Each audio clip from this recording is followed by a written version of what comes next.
On this day, 484 years ago, the less than successful marriage between Henry VIII and Anne of Cleves was annulled. The famous rumor throughout history was that Henry saw this portrait of Anne of Cleves and was absolutely enthralled with her beauty, only to be met by a hideous hag in person. But this has largely been misconstrued, because it was said that Anne of Cleves actually possessed a middling beauty and had a very assured and resolute countenance. But Henry had already decided that he liked her not, because on New Year's Day in 1540, Henry decided to surprise his new bride by performing an act of courtly love. However, this courtly act of love consisted of Henry dressing up as Robin Hood and surprising Anne in her chambers. And naturally, she was shocked by this and disregarded this strange man who had broken into her rooms. And then Henry went to change back into more kingly attire, but as per usual, the first impression is usually the lasting impression. Henry claimed to be misled into this marriage and said, quote, "I would not now marry her, but now it is too far gone, wherefore I am sorry."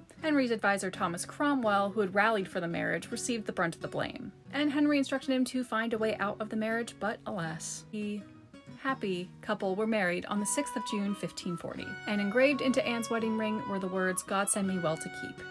But when it came to consummating the marriage, that was even less successful than their first meeting. Henry said to Cromwell, "I liked her before not well, and now I like her much worse." And when Anne confided in the Countess of Rutland, who was trying to see whether or not a royal baby could be on the way, Anne said that the king would kiss her in the morning and in the evening, but not much else.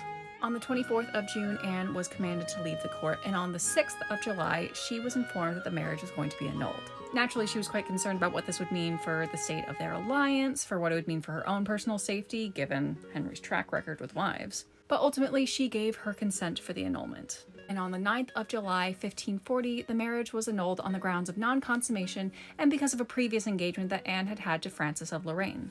As for Thomas Cromwell, he was detained and charged with high treason, and was then later executed on the grounds of the Tower of London. But Anne, at least, was rewarded for her compliance. She received a generous settlement and was also gifted Richmond Palace and Hever Castle. She was also often invited to the court and given the title of the king's beloved sister.